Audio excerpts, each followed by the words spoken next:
going to be using that red Solo holidays. If you're planning on filling that cup up this holiday season, you want to keep in mind that planning ahead and celebrating responsibly can save somebody's life, perhaps yours.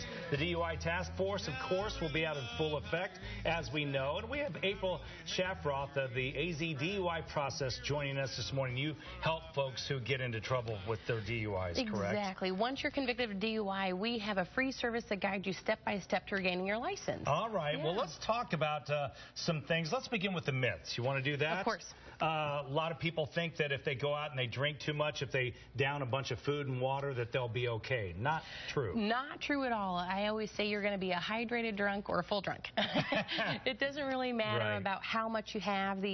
For example, everyone says fast food is a perfect way to go absorb the alcohol. Food helps slow the absorption, but it still gets to your system just the same. And even if you drink a bunch of coffee, that's not going to help Exactly. either. You'll be jittery, but you won't be more awake. If you roll your window down, splash water in your face, it's all the same. They definitely doesn't keep you more awake. Now, we have some different alcohols here. If somebody says, well, I only drank beer, I didn't touch the hard stuff, you can still get wasted on beer. Absolutely. Alcohol is alcohol. If it's a 12-ounce beer, a 5-ounce glass of wine, a shot and a half of any sort of hard alcohol, it all hits your system. It takes about an hour for each drink to process through your liver, so it doesn't matter if you only drink beer or if you drink them all together. It's going to hit you the same. What about if you're a larger person compared to a smaller person and they think that they can consume more alcohol and handle it better? A lot of people feel like that's the case, or if you have appetizers, same type of thing. It's definitely a myth. Alcohol hits your system no matter what, so it's an hour per drink. It also depends if you've had enough sleep and just a lot of factors in your day. Absolutely. Okay, so if you have a party, there are some things you probably should do to be smart about this. First of all, tell and encourage people to have a designated driver. Designated driver, absolutely. We also have amazing ride shares. AZDUI partner with Uber. We have our own Uber code, so when you send out your e-vites, put the Uber code on your e-vites, so that way you have ahead of time. Acknowledge your designated driver before the party starts, and as a host, to have different options, like I call them mocktails, like non-alcoholic cocktails, and make it fun so you don't have to drink, if you will, to have a good time.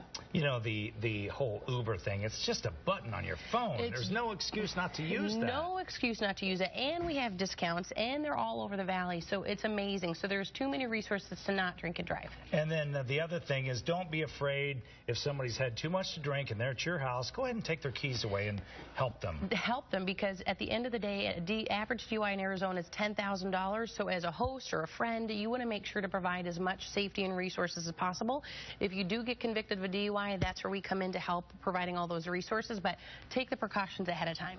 You know, what if you're having a party and people drink too much and they drive and they cause an accident and hurt or kill someone? Can you be liable? As a host, you absolutely can be reliable. So speak with your insurance agent. Make sure you have the right coverages in place. I'm a big advocate of something called an umbrella, which is basically a coverage that goes on your homeowner's policy. It just helps keep precautions there. Boy, it's sad to think you have to go to that extent, but it's just this day and age, you can't be too careful. You cannot be too careful, and the resources are there. That's the different part, is the resources are there to do that. And this is the breathalyzer? So once you get convicted of DUI, AZDUI process, it's the only service out there in Arizona that offers everything together free. So I partner with Intoxilock.